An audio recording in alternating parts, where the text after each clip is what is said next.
बिस्मिल्लाहिर्रहमानिर्रहीम। ओके बेटा, स्टार्ट करते हैं। लास्ट बेटा वीक जो हमारी क्लासेस हुई थी उसके अंदर हम लोगों ने जो डिस्कस किया था वो किया था एंटरप्राइज रिस्क मैनेजमेंट का चैप्टर। अगर बेटा उस चैप्टर के अंदर कोई आप लोगों ने क्वेश्चन पूछना है, if you want to ask any question, तो बेटा यू कैन आस्क। अभी 1-2 मिनट के अंदर आप पूछ सकते हैं।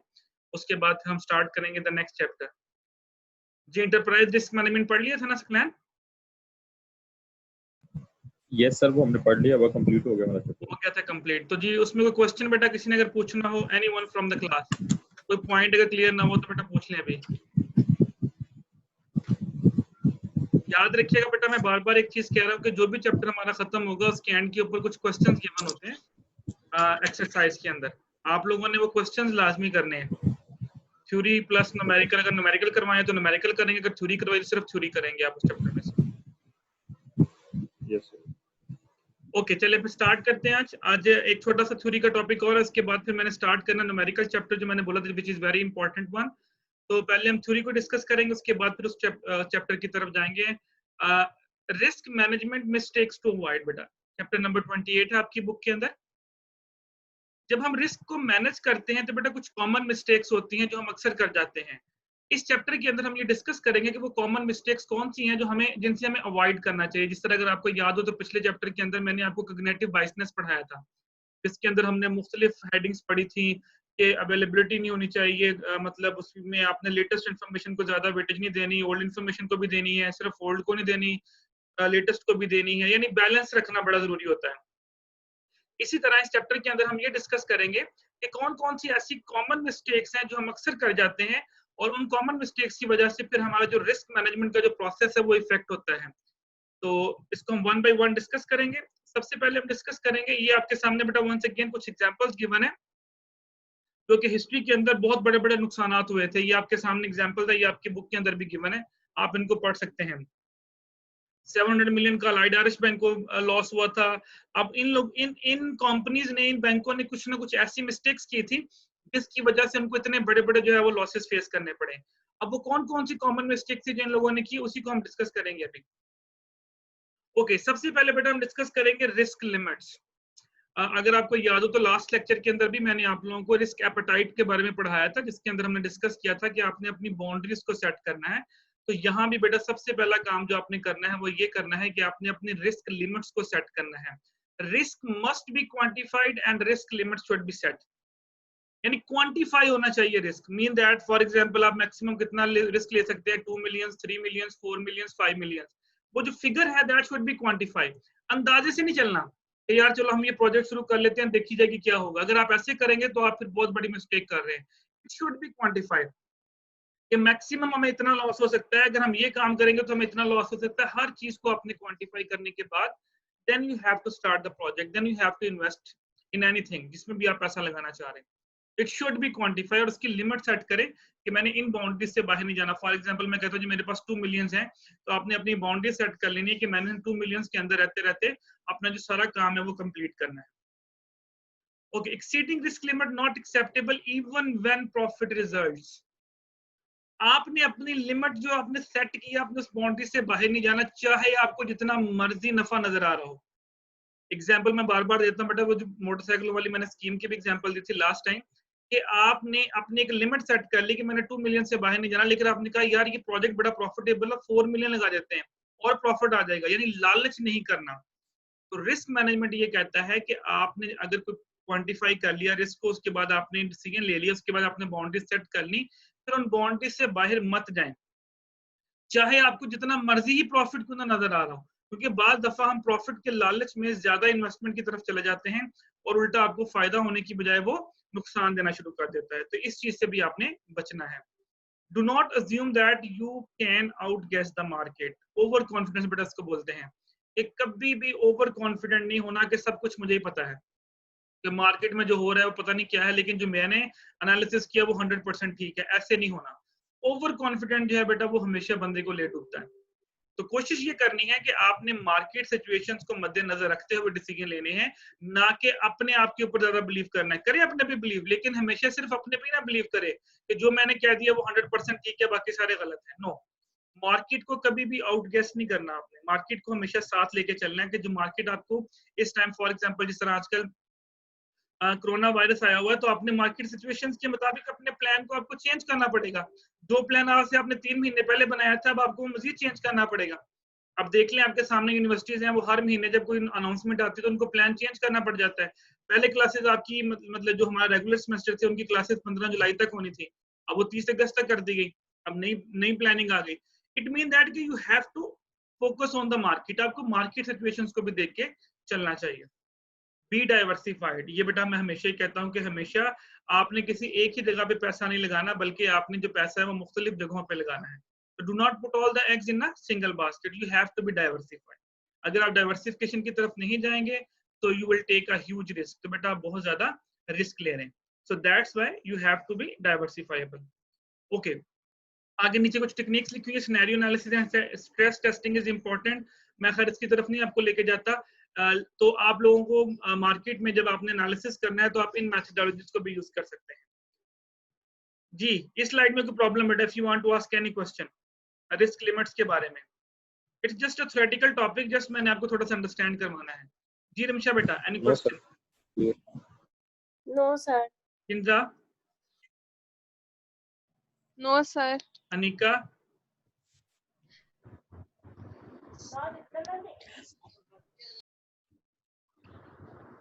ये मुझे लगता है सिर्फ अनिका ना ज्वाइन करने के बाद चली जाती है, लग रहा है। नहीं नहीं सर, उसका नेट इशू चल रहा है सर, उसने अभी बताया है।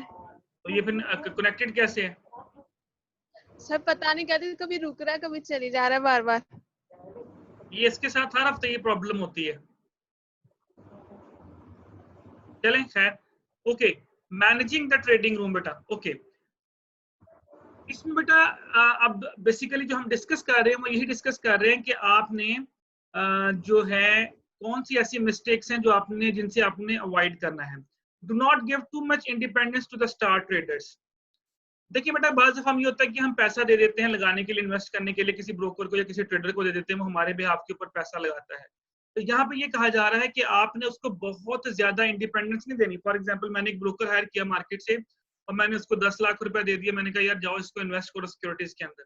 अब वो पैसा लगा रहा है, तो आपने उसको बिल्कुल 100% आजादी नहीं दे देनी कि जो उसका दिल करे वो पैसा लगाए, जहां दिल करे पैसा लगाए। नो, आजादी दें, सीए लेने की आजादी दें, लेकिन इतने की आजादी दें कि जिससे आपको नुकसान ना हो, क्योंकि वो पैसा बेटा आपका अपना है, वो उसको अपना पैसा समझ के इस्तेमाल नहीं करेगा। याद रखिएगा, जिसका पैसा होता है तकलीफ उसी को होती है। इसलिए आपने उनको बहुत ज्यादा आजादी नहीं देनी। हाँ, आप उसको ये बोलें, अगर कोई मार्केट में कोई सिक्योरिटी आती है जिसमें प्रॉफिटेबल नजर आ रहा है तो आप पहले मेरे से डिस्कस कर लें, उसके बाद फिर आप डिसीजन ले लें। ये ना हो कि वो अपने भी आपके ऊपर डिसीजन लेता रहे, कभी खरीदे कभी बेचे। तो इतनी की आजादी दें कि जितना उसका बनता है। बहुत ज्यादा अगर आप आजादी देंगे तो पैसा बेटा आपका डूबना, उसको कोई फर्क नहीं पड़ना। Separate the front, middle and back offices. Basically आपके ये जो फ्रंट, मिडल और बैक ऑफिसेस की यहाँ पे बात की जा रही है, ये बेसिकली आपका फ्रंट मैन, मिडल मैन और जो बैक एंड के ऊपर लोग काम कर रहे होते हैं उनकी बात हो रही है। फॉर एग्जांपल, अगर मैं यहाँ पे एग्जांपल दूं आपको, यूनिवर्सिटी की एग्जांपल दूं, तो फ्रंट के तौर पे हम आप लोगों से डील कर रहे हैं।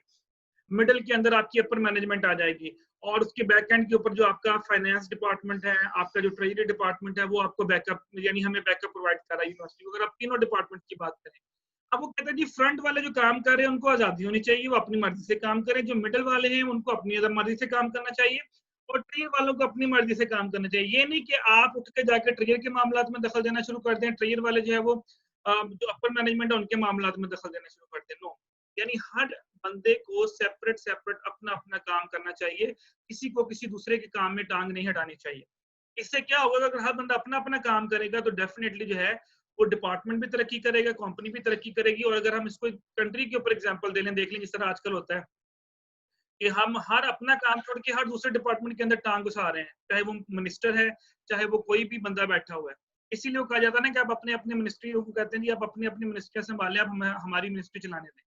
तो जब तक आप अपना अपना काम करते रहेंगे तब तक कोई भी प्रॉब्लम नहीं आएगी। तो जितनी भी ऑर्गेनाइजेशन के अंदर डिपार्टमेंट्स होते हैं, हर डिपार्टमेंट को अपने तौर पे खुद को मैनेज करना चाहिए, आप लोगों को उसके अंदर इंटरफेरेंस नहीं करनी चाहिए। Do not blind trust model, definitely बेटा आपने अक्सर बेटा मॉडल्स होते हैं, जिस तरह हमने वॉर पढ़ा, हमने ईएसएफ पढ़ा, हम लोगों ने स्ट्रेस टेस्टिंग का नाम सुना, कुछ एनालिसिस के मॉडल्स होते हैं जो हम यूज करते हैं रिसर्च के अंदर। तो वो ये कहता है कि आपने सिर्फ उन मॉडल्स के ऊपर ब्लाइंडली ट्रस्ट नहीं करना। फॉर एग्जांपल मॉडल ने रिजल्ट निकाल के दे दिया जी कि बड़ा अच्छा प्रॉफिट होगा, मॉडल ने तो बेटा वो रिजल्ट निकाल के देना जो आपने उसके ऊपर डाटा फीड करना है, उसने उसके मुताबिक आपको रिजल्ट दे देना है। उसने कहा ब्लाइंडली ट्रस्ट मत करें कि जी मैंने वॉर से ये आंसर निकाला था तो ये 100% ठीक है जी, इतना ही लॉस होगा मुझे, इससे ज्यादा नहीं हो सकता। नो, आप मॉडल्स को भी यूज करें लेकिन साथ में current situation in the market situations को भी ध्यान में रखें। अगर आप सिर्फ मॉडल्स को फोकस करेंगे तो लाजमी नहीं कि मॉडल्स हमेशा आपको रिजल्ट सही दें। बाद दफा मॉडल, क्योंकि देखें मॉडल डिपेंड करता है डाटा की बेस के ऊपर। अब अगर आपने डाटा वो दे दिया, फॉर एग्जांपल जिस तरह मैं अक्सर आपको कहता होता हूँ कि अगर हम 2007-8 को निकाल दें और 2010 तक का एनालिसिस करें तो आपके रिजल्ट्स और आएंगे। अगर 7-8 जो क्राइसिस वाले ईयर है उसका डाटा डाल दे तो मॉडल रिजल्ट टोटली चेंज कर देगा। क्यों? Because the situation of the data. 2007-8 के अंदर जो ग्लोबल फाइनेंशियल क्राइसिस आया था उसने डाटा को बहुत ज्यादा इम्बैलेंस कर दिया था, जिसकी वजह से आपके जो रिजल्ट्स है वो सही नहीं आएंगे। सो जब भी आपने इन्वेस्टमेंट करनी है मॉडल्स इस्तेमाल करें एनालिसिस के लिए, लेकिन सिर्फ मॉडल्स के ऊपर ट्रस्ट मत करें, ब्लाइंडली ट्रस्ट मत करें। B conservative in recognising and inspection profit. Yes, बिल्कुल ऐसे ही है। जब भी बेटा आपने प्रॉफिट के बारे में अंदाजा लगाना है तो कंजर्वेटिव होकर सोचें, एग्रेसिव होकर ना सोचें। कंजर्वेटिव का मतलब जब आप कंजर्वेटिव होकर सोचेंगे तो आप कहेंगे यार कम से कम मुझे इतना प्रॉफिट होना चाहिए। अगर आप एग्रेसिव होकर सोचेंगे ना फिर लालच क्रिएट होगा। जब लालच क्रिएट होगा तो फिर आप ज्यादा इन्वेस्टमेंट की तरफ जाएंगे। जब आप ज्यादा इन्वेस्टमेंट की तरफ जाएंगे तो आप ज्यादा रिस्क लेने की कोशिश करेंगे। जब ज्यादा रिस्क लेने की कोशिश करेंगे तो लॉस होने के चांसेस भी इंक्रीज कर जाएंगे। तो कंजर्वेटिव होकर सोचें, एग्रेसिव होकर नहीं सोचना। यानी आप जब भी कोई इन्वेस्टमेंट करते हैं या रिस्क की तरफ जाते हैं तो आप कहते हैं यार कम से कम इतना मैंने अपने आप को सेव करना है, उसके बाद अगर ज्यादा होगा तो वेल एंड गुड, कम से कम मुझे इससे कम प्रॉफिट नहीं होना चाहिए। लेकिन अगर आप एग्रेसिव होकर सोचेंगे तो फिर आप सोचेंगे ऊपर से यदि इतना तो मैंने लेने लेना चाहे जो मर्जी हो जाए। तो फिर जब आप इस तरह की सोच रखेंगे तो फिर डेफिनेटली बेटा आप बहुत ज्यादा रिस्क ले रहे हैं। फिर आप रिस्क मैनेजमेंट की तरफ नहीं जा रहे बल्कि फिर आप रिस्क टेकिंग की तरफ ज्यादा जा रहे हैं। और रिस्क टेकिंग बेटा हमेशा, मैं ये नहीं कहता कि हमेशा लॉस ही होगा आपको, लेकिन हाई रिस्क हाई रिटर्न के साथ अगर खुदा ना खास्ता आपको लॉस हुआ तो लॉस भी आपको हाई होगा। Do not sell client inappropriate products. बेटा ये तो बड़ी कॉमन की बात है, पर हमारे मुल्क में ये होता है कि हम प्रोडक्ट दिखाते कुछ और हैं और बेचते कुछ और है। तो यही कह रहा है कि आपने अपने क्लाइंट्स को वही प्रोडक्ट्स बेचनी है जो आपने उनको दिखाई हैं, इन अप्रोप्रिएट प्रोडक्ट्स नहीं बेचनी। अगर आप उनको बेचेंगे तो आपकी रेपुटेशन डैमेज होगी। जब रेपुटेशन डैमेज होगी तो डेफिनेटली बेटा जो आपका रिस्क है वो इंक्रीज करेगा, और जब रिस्क इंक्रीज करेगा तो फिर डेफिनेटली बेटा आपके जो चांसेस ऑफ लॉस है वो इंक्रीज कर जाएंगे। Be aware easy profits, don't use shortcuts. आसान अल्फाज के अंदर देखिए, जब हमें आसानी से प्रॉफिट मिल रहा होता है ना तो फिर हम लालच में आ जाते हैं। तो जिंदगी में कभी भी बेटा शॉर्टकट्स इस्तेमाल नहीं करने हैं। इसका मतलब यहाँ पे ये है, जिस तरह मैंने वो M&M की एग्जांपल दी थी मोटरसाइकिल वालों की, तो वो क्या था बेटा, इजी प्रॉफिट्स है ना कि 5,000 रुपया दें, चले जी, वो डबल शाह वाला पैसे जो डबल करता था जी, इतने पैसे दें तो इतने दिनों के बाद आके मुझे डबल ले जाएं। अब ये क्या है, दीज आर इजी प्रॉफिट्स। तो कभी भी शॉर्टकट इस्तेमाल नहीं करना। अगर आपको लगता है कि बहुत आसानी से कहीं जगह से आपको प्रॉफिट आ रहा है तो बेटा उसके कॉन्सिक्वेंसेस को ध्यान में रखें, चेक कर लें कि इसके बैक एंड के ऊपर क्या हो रहा है। एंड डेफिनेटली फिर कोई ना कोई वक्त ऐसा आएगा कि वो जो इजी प्रॉफिट है वो आपको ह्यूज लॉसेस की तरफ कन्वर्ट कर देंगे। इसकी मैंने एग्जांपल आपको दी है M&M की, और मैंने आपको एग्जांपल दी जो डबल शाह वाली मैंने एग्जांपल दी, तो वो यही चीजें थी बेटा। तो इन चीजों को आपने मद्देनजर रखना है, इन चीजों से आपने अवॉइड करना है। ये वो मिस्टेक्स हैं जो हम अक्सर करते हैं रिस्क मैनेजमेंट के अंदर। ओके, लिक्विडिटी रिस्क बेटा क्या होता है? लिक्विडिटी रिस्क जी सकलैन, लिक्विडिटी रिस्क होता क्या है, इसकी जरा डेफिनेशन तो बताएं मुझे। जी सर, इसमें लिक्विडिटी रिस्क ऐसा होता है कि अगर कंपनी के पास अपने जो शॉर्ट टर्म लोन्स हैं वो पे करने के लिए इनके पास शॉर्ट टर्म एसेट्स ही मौजूद ना हो, करंट एसेट्स ना मौजूद हो, इसे कहते हैं लिक्विडिटी रिस्क। जब कंपनी के पास शॉर्टेज ऑफ फंड हो जाए बेटा, डेफिनेटली सही कहा आपने कि जब कंपनी के पास पैसे ना हो अपने शॉर्ट टर्म लोन पे करने के लिए या अपने पास लोगों को पैसे देने के लिए ना हो, तो उसको हम बोलते हैं लिक्विडिटी रिस्क। जो मैंने आपको ग्लोबल फाइनेंशियल क्राइसिस की भी यही एग्जांपल दी थी कि ग्लोबल फाइनेंशियल क्राइसिस की बेटा सबसे बड़ी रीजन, सबसे बड़ा जो प्रॉब्लम आया था वो लिक्विडिटी का प्रॉब्लम आया था कि उनको लिक्विडिटी रिस्क फेस करना पड़ा था। क्योंकि जब बैंकों ने बहुत ज्यादा लोन दे दिया और लोगों ने पैसा वापस नहीं किया तो बैंकों के पास लिक्विडिटी खत्म होगी, और जब लिक्विडिटी खत्म हुई तो बैंकों को लॉस होना शुरू हो गया क्योंकि बैंक उस चीज को मैनेज ही नहीं कर पाए। ओके, अब ये देखिए, सबसे पहले ये लिखा था credit crisis of 2007 has emphasized the importance of liquidity risk. Definitely बेटा वहां पे हमें आइडिया हुआ कि लिक्विडिटी रिस्क को हमने किस तरह से इंपॉर्टेंस देनी है। 2007 के 8 के क्राइसिस ने ये जाहिर किया। need to ensure that liquidity funding need can be met in stressed market condition. वो कहते हैं जी कि कम से कम आपके पास इतना फंड होना चाहिए कि अगर मार्केट के अंदर स्ट्रेस आ जाए तो आप उस स्ट्रेस से निपट सके। एग्जांपल बेटा again same example is in a corona situation देख लें, तो आपके पास कम से कम बैकएंड के ऊपर इतना, अब देखें जिन कंपनीज के पास था लिक्विडिटी वो अभी तक सरवाइव कर रही हैं, मीन दैट किसी ना किसी तरह से मुश्किल से आसानी से वो अपने आप को चला रही हैं। लेकिन कुछ कंपनीज ऐसी थी जिन्होंने लिक्विडिटी को इतनी ज्यादा इंपॉर्टेंस नहीं दी, तो अब देखिए उनके पास सैलरीज देने के पैसे भी नहीं है, वो एम्प्लॉइज को फारग कर रही हैं या वो बिजनेस बंद हो चुका है और वो कहते हैं जब ये खत्म होगी सिचुएशन तब देखेंगे कि हमने दोबारा जीरो से स्टार्ट करेंगे। मीन दैट कि ये सिचुएशंस आपको नजर आएंगी। तो वो यही कहता है कि लिक्विडिटी की इंपॉर्टेंस को हमेशा ध्यान में रखें। आपने ये नहीं सोचना कि इस वक्त हालात बहुत अच्छे हैं तो ये हमेशा अच्छे रहने हैं तो मुझे पैसे रखने की जरूरत नहीं है, मैं जब चाहूंगा ले लूंगा। नो, आप देखिए इस वक्त जो है वो बैंक्स वगैरह के अगर पास जाएंगे तो बैंक्स भी इतनी जल्दी लोन नहीं दे रहा। उसकी रीजन यही है कि पता नहीं लोग पैसे वापस कर पाएंगे या नहीं कर पाएंगे। तो कोशिश ये करनी है कि आपने लिक्विडिटी इतनी रखनी है कि जब स्ट्रेस मार्केट कंडीशन आए, स्ट्रेस मार्केट कंडीशंस का मतलब होता है जब मार्केट के ऊपर कुछ डाउनफॉल आया होता है, जिस तरह आजकल मार्केट्स के ऊपर डाउनफॉल आया हुआ है, तो उस सिचुएशंस के अंदर ये तो खैर एक बहुत अनयूजुअल सा डाउनफॉल आ गया, वैसे भी डाउनफॉल बाज़ दफा आ जाता है, जिस तरह मार्केट में सरमायाकारी कम हो जाती है तो जिसकी वजह से डाउनफॉल आ जाता है, कुछ भी कोई भी रीजन हो सकती है। तो उससे निपटने के लिए आपके पास कुछ ना कुछ फंड्स होने चाहिए। Okay, be aware when many are following the same strategy. बड़ा आसान है बेटा, क्या मतलब है इसका? Be aware when many are following the same strategy. क्या समझ आती है इससे? ठीक किंजा बेटा? सर भेड़ चाल नहीं चलनी चाहिए। ओके, भेड़ चाल नहीं चलनी चाहिए। और किंजा?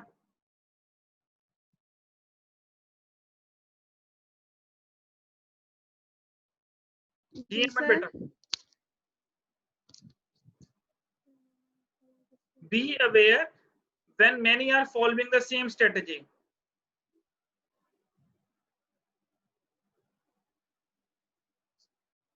सर यही जो सुकलैन ने बोला यही होगा। ठीक हो गया। देखिए बेटा, सिंपल उसने बोला कि जब हर बंदा एक ही तरफ मूव कर रहा है तो आप समझ लें कि कुछ ना कुछ होने वाला है।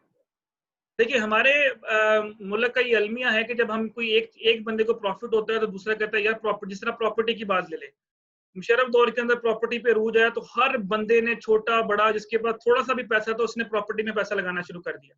अब इसका मतलब क्या है कि be aware when many are following the same strategy. अगर हर बंदा उसी स्ट्रेटजी को फॉलो करना शुरू हो गया तो समझ लें कि उसके ऊपर डाउनफॉल आ जाना है। देखें, अगर 10 बंदे पहले कमा रहे थे तो अब 10 की जगह पे 100 बंदों ने काम शुरू कर दिया तो क्या होगा? इट मीन दैट कि वो प्रॉफिट 100 में डिस्ट्रीब्यूट होगा। 100 की बजाय 1000 बंदा कर लें तो एक वक्त ऐसा आएगा कि उसके ऊपर डाउनफॉल आना शुरू हो जाएगा। तो जिस तरह मैंने वो एग्जांपल दी थी, ये अगर आपको याद हो तो अभी भी बहुत सारे, शायद अभी भी चल रही हो कि ये जो आप कमेटियां डालते हैं, तो जी पहली कमेटी जिसकी निकले इसके पास उतने ही पैसे दे रहे हैं, उसके पास उसको मजीद कमेटी देने की जरूरत नहीं है, इसको बाइक दे देते थे या वो पैसे दे देते थे। ये भी आजकल बड़ा चल रहा है। अब हर बंदे ने ये काम शुरू कर दिया। अब मैं भी 10-12 लोगों को कमेटियां मिल भी गई हूँ, लेकिन जब एंड पे जाके पहुंचे तो कई लोगों को पैसे नहीं भी मिले क्योंकि वो एंड पे जाके कमेटियां शॉर्ट हो गई, लोगों ने पैसे वापस नहीं किए या कमेटी देनी बंद कर दी। तो बी अवेयर, जब आप देखें कि मार्केट के अंदर हर बंदा जो है वो इसी बिजनेस की तरफ जा रहा है, हर बंदा यही बिजनेस स्टार्ट कर रहा है, तो बेटा सोच लें कि उस बिजनेस के ऊपर डाउनफॉल आने वाला है। क्योंकि जब हर बंदा एक ही स्ट्रेटजी को फॉलो करेगा तो वो स्ट्रेटजी बहुत अरसे तक कामयाब नहीं रहेगी। तो उसको भी ध्यान में रखना है कि जिस जगह पे हम जा रहे हैं या कहीं पे ऐसा कोई तो नहीं होने वाला। Do not make excess use of short-term borrowing for long-term needs. Yes, it is also very important. अगर आपने कोई प्रोजेक्ट शुरू किया 5 साल के लिए, 10 साल के लिए, तो उसके लिए शॉर्ट टर्म लोन मत लें। शॉर्ट टर्म लोन होते हैं जो आपने विद इन 1 ईयर जो है वो पे करने होते हैं। अब देखिए मैंने एक प्रोजेक्ट शुरू किया, वो 3 साल में कंप्लीट होना है, उसके लिए मैंने लोन ले लिया शॉर्ट टर्म। अब शॉर्ट टर्म लोन का मतलब है कि वो प्रोजेक्ट कंप्लीट होगा तो वो पैसे निकाल के शॉर्ट टर्म लोन पे करोगे ना। तो प्रोजेक्ट कंप्लीट हो रहा है 3 साल के अंदर और आपने लोन ले लिया 1 साल वाला, तो हाउ कुड यू पे दैट? आप कैसे इसको पे बैक करोगे? इसलिए उसने बोला कि शॉर्ट टर्म लोन लें, लेकिन एक्सेसिव यूज ना करें उसका। मैं ये नहीं कहता कि शॉर्ट टर्म लोन बिल्कुल नहीं लेना, शॉर्ट टर्म लोन लें, कुछ अरसे के लिए लें, क्योंकि छोटे अरसे के लिए जो आप लोन लेते हैं उसके ऊपर इंटरेस्ट कम होता है। लंबे अरसे के लिए आप लेंगे तो आपको इंटरेस्ट ज्यादा पड़ेगा। हो सकता है कि आप अपनी कॉस्ट को बचाना चाहते हो तो बचाएं कॉस्ट अपनी। मैं ये नहीं कह रहा कि कॉस्ट नहीं बचानी चाहिए, but the problem is that कि अगर आप ज्यादा शॉर्ट टर्म लोन इस्तेमाल करेंगे for the long term projects, it is not useful. क्योंकि बेटा जब तक प्रोजेक्ट स्टार्ट होगा उस वक्त तक आपके ऊपर पता नहीं कितना लोन चढ़ चुका होगा, कितना कर्जा चढ़ चुका होगा, मजीद उसके ऊपर इंटरेस्ट चढ़ चुका होगा और उसके में पॉसिबल बैंक भी आपको ब्लैक लिस्ट कर चुका हो। तो ये काम नहीं करना। तो लॉन्ग टर्म प्रोजेक्ट्स के लिए लॉन्ग टर्म लोन लें, कोशिश ये करें, और शॉर्ट टर्म प्रोजेक्ट्स के लिए आप शॉर्ट टर्म लोन लें तो ज्यादा बेहतर है। मार्केट ट्रांसपेरेंसी इज इंपॉर्टेंट बेटा, यस डेफिनेटली। तो मार्केट के अंदर बेटा जो इंफॉर्मेशन है, ट्रू फैक्ट्स एंड फिगर, वो लोगों को बताएं। ठीक हो गया? ये नहीं कोई चीज इंफॉर्मेशन मत छुपाएं। ये नहीं कि हम दिखाते कुछ और हैं, बेचते कुछ और हैं। जिस तरह लास्ट टाइम मैंने लास्ट स्लाइड के अंदर भी आया था कि क्लाइंट को जो है वो अप्रोप्रिएट प्रोडक्ट्स दें आप। तो market transparency is very important. जो मार्केट के अंदर आपकी इंफॉर्मेशन फ्लोट कर रही है वो ट्रांसपेरेंट होनी चाहिए, वो ट्रू फैक्ट्स एंड फिगर को शो कर रही है। बट अनफॉर्चुनेटली अगर आप हमारे मुल्क की एग्जांपल लें तो हमारे मुल्क के अंदर जब इंफॉर्मेशन हम गेट करते हैं तो वो इतनी ज्यादा ट्रांसपेरेंट नहीं होती, उसमें कोई ना कोई फ्लॉज होते हैं। इंफॉर्मेशन कोई आ रही होती है, अब देखिए कि एक न्यूज फ्लोट करती है तो सारी दुनिया में फैल जाती है, बाद में पता चलता है कि ये फेक न्यूज है। तो this is not good thing, क्योंकि इससे बहुत से लोग डिसीजन ले लेते हैं, जिससे बहुत से लोग जो है वो कोई ना कोई कंक्लूजन अखज कर लेते हैं। उसके बाद जब ये आप उसको क्लैरिफिकेशन देते हैं तो बेटा उस वक्त तक बहुत से लोगों का नुकसान हो चुका होता है। इसलिए आप खुद भी प्रोवाइड ना करें और कोशिश करें कि जो इन्फॉर्मेशन आपको आ रही है, जिसकी बेस के ऊपर आप डिसीजन ले रहे हैं, वो ट्रांसपेरेंट होनी चाहिए। मीन दैट कि उसका प्रॉपर तरीके से आप वेरिफिकेशन कर लें कि जो इन्फॉर्मेशन मैंने ली, जिसकी बेस पे मैं डिसीजन ले रहा हूँ, वो ट्रांसपेरेंट है या नहीं है। अगर बेटा आप इस चीज को लेके चलेंगे तो फिर आपका जो रिस्क है वो आपको, आप प्रॉपर उसको मैनेज कर रहे हैं। जी बेटा, यहाँ तक प्रॉब्लम? एनीवन? सो तो नहीं रहे? No sir, clear. No sir. जाग रहे हैं ना? जी सर, जाग रहे हैं। जी जी sir. Okay. Lessons for non financial corporations. Okay बेटा, ये हमने जितनी भी अभी तक एग्जांपल्स पढ़ी है, मोस्टली हमने वो एग्जांपल्स पढ़ी जो जिसमें बैंक्स ज्यादातर आते हैं, जो जिस तरह मैंने ग्लोबल फाइनेंशियल क्राइसिस के अंदर भी बताया कि बहुत से बैंक्स डूबे। अब नॉन फाइनेंशियल जो कॉर्पोरेशंस हैं, जो मतलब जिसमें बैंक्स वगैरह नहीं आते, आपकी छोटी मोटी कंपनी आ गई, आपके सर्विसेज बिजनेसेस आ गए, उनको क्या करना चाहिए? तो उनके लिए बेटा 2-3 पॉइंट्स हैं कि उन लोगों को भी ये मिस्टेक्स नहीं करनी चाहिए। The first one is, it is important to fully understand the product you trade.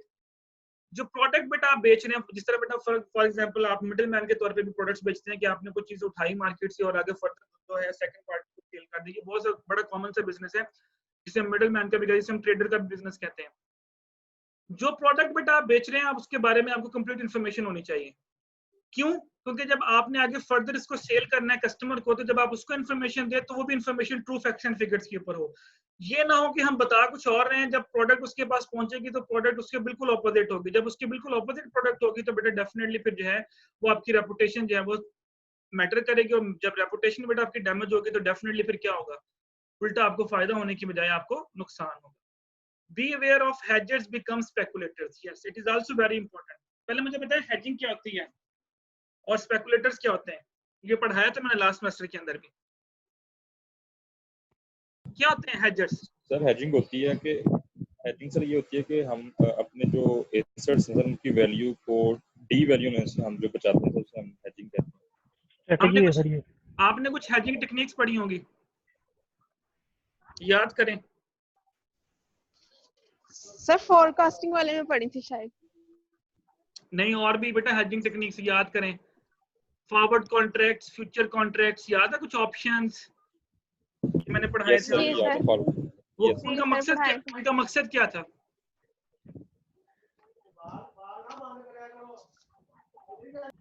क्या पर्पस था उनका?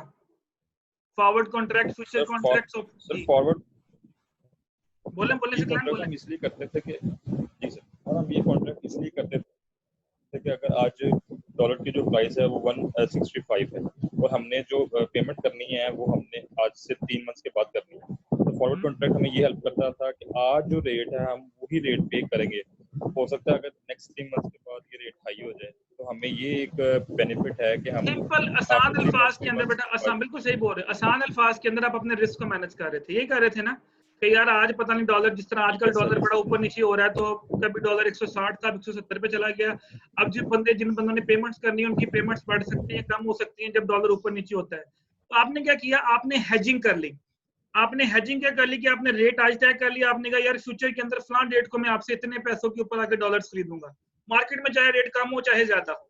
अब देखिए इसने क्या लिखा, be aware of hedgers become speculators. Speculators क्या होते हैं, चलिए ये भी बता दें, हेजिंग का तो समझ आ गया। स्पेकुलेटर्स क्या होते हैं, स्पेकुलेशन क्या होती है, ये भी मैंने बताया था।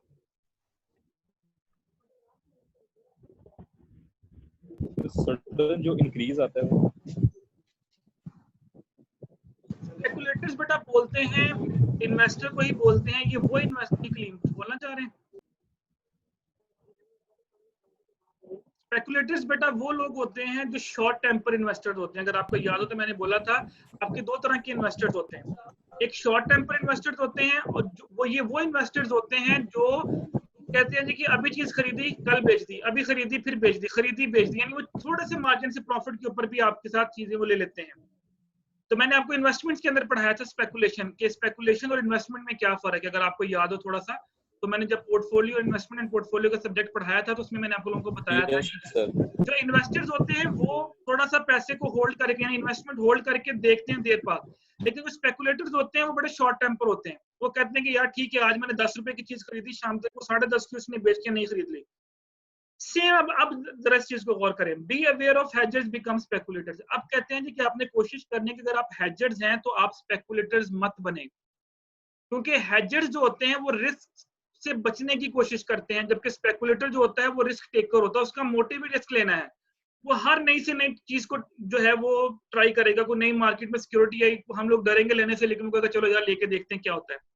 तो उसने यही बोला यहाँ पे कि आपने ये मिस्टेक्स नहीं करनी, कि अगर आप हेजिंग की तरफ जा रहे हैं तो कोशिश करें कि आप हेजर्स रहें, स्पेकुलेटर्स मत बने। अगर आप स्पेकुलेटर्स बनेंगे तो फिर आप बहुत ज्यादा रिस्क लेना शुरू कर देंगे, जिसकी वजह से आप जो है रिस्क मैनेज करने की बजाय रिस्क टेकिंग की तरफ चले जाएंगे। जी कुछ बोलना चाह रहे थे एनीवन? बेटा आवाज आई थी बीच में, कोई बोलना चाह रहा है, कुछ क्वेश्चन पूछना तो पूछ लें। चलें तो ये सब जो जुआ वगैरह, जी बोलें ये जो जुआ वगैरह लगाते हैं वो भी इसी में आता है, स्पेकुलेटर में। उनको हम गैम्बलिंग कहते हैं। स्पेकुलेटर्स और गैम्बलिंग में बड़ा माइनर सा फर्क होता है, ये बात ध्यान में रखिएगा। जो स्पेकुलेटर्स होते हैं इनको हम इन्वेस्टर की मद में ही लेके आते हैं कि ये वो इन्वेस्टर्स होते हैं जो बहुत ज्यादा रिस्क टेकर होते हैं। तो गैम्बलर्स होते हैं उनको हम इन्वेस्टर्स नहीं कहते, क्योंकि जो गैम्बलिंग होती है वो होती है तुक्के की बेस के ऊपर, आप कह लें गैस वर्क होता है आपका। जिस तरह हम बैठे यहाँ पे, हमने बैठे बैठे शर्त लगा ली, चलो यार पिज्जा लगाते हैं, ये होगा ये नहीं होगा, दिस इज कॉल्ड गैम्बलिंग। लेकिन जो इन्वेस्टमेंट होती है, अगर आपको याद हो तो मैंने आपको इन्वेस्टमेंट के 4 वो पढ़ाए थे features, risk, return, liquidity and safety वाले। वो उसके अंदर ये चारों चीजें पाई जाती हैं। फर्क सिर्फ ये है इन्वेस्टर और स्पेकुलेटर्स के अंदर, तो जो इन्वेस्टर्स होते हैं वो शॉर्ट टेम्पर नहीं होते, वो हर चीज को मद्देनजर रखने के बाद फिर डिसाइड करते हैं। स्पेकुलेटर भी इन्वेस्टर होता है। अब आप अपनी क्लास में से एग्जांपल ले लें, हाँ अपनी क्लास में से एग्जांपल ले लें, हम में से बहुत से स्टूडेंट ऐसे हैं जो क्विक डिसीजन ले लेते हैं, यार ठीक है ये क्या ये करना है मैंने। लेकिन बहुत से लोग ऐसे हैं जो कोई डिसीजन लेने में डरते हैं कि यार अगर मैंने ऐसा किया तो ऐसा हो जाएगा, अगर ऐसा किया तो ऐसे हो जाएगा, मेजोरिटी में ऐसी मिलेगी। वो जो रिस्क लेने से डरते हैं उनको बेसिकली हम इन्वेस्टर्स भी कहते हैं, वो भी इन्वेस्टर्स ही होते हैं। वो ऐसे इन्वेस्टर्स होते हैं जो कंजर्वेटिव होते हैं। अभी आप इनको कंजर्वेटिव और एग्रेसिव की मद में ले लें। जो स्पेकुलेटर्स होते हैं वो एग्रेसिव इन्वेस्टर्स होते हैं, और जो सिंपल मैं इन्वेस्टमेंट की बात कर रहा हूं, इन्वेस्टर्स की बात कर रहा हूं जो लॉन्ग टेम्पर के होते हैं, उनको हम कंजर्वेटिव इन्वेस्टर्स कहते हैं। कि वो डरते हैं यार पता नहीं क्या होगा, कहते हैं चलो 10 दिन और रख लेते हैं, 20 दिन पैसे और रख लेते हैं, और महंगा होने दो और महंगा होने दो। लेकिन स्पेकुलेटर्स ऐसे नहीं करते, वो कहते हैं ठीक है थोड़ा सा रेट बढ़ा, खरीदो अगली खरीदो, बेचो खरीदो बेचो खरीदो। तो जब आप बेचे खरीदेंगे तो प्रॉफिट भी होगा, हो सकता है कि किसी को तो आपको लॉस भी हो जाए। अंडरस्टैंड?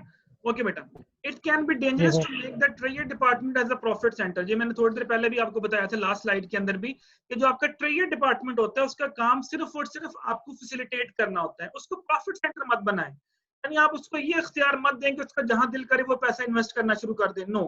उसका काम सिर्फ फैसिलिटेट करना है, उसको फैसिलिटेशन ही करने दें। अगर आप अपने ट्रेड डिपार्टमेंट को ये ऑप्शन देंगे कि जाओ जहां दिल करते हैं इन्वेस्ट करो, पैसा सारा उसी के पास होता है ना, ट्रेड के पास। जिस तरह आपकी यूनिवर्सिटी का ट्रेड डिपार्टमेंट है, सारा पैसा उन्हीं के पास होता है पूरी यूनिवर्सिटी का। अगर आपका वीसी उसको इख्तियार दे रहे हैं कि जो दिल करता है जिसको दिल करता है पैसे इशू कर सकते हो मुझसे पूछे बगैर, तो क्या होगा? वो बहुत ज्यादा रिस्क लेना शुरू कर देगा।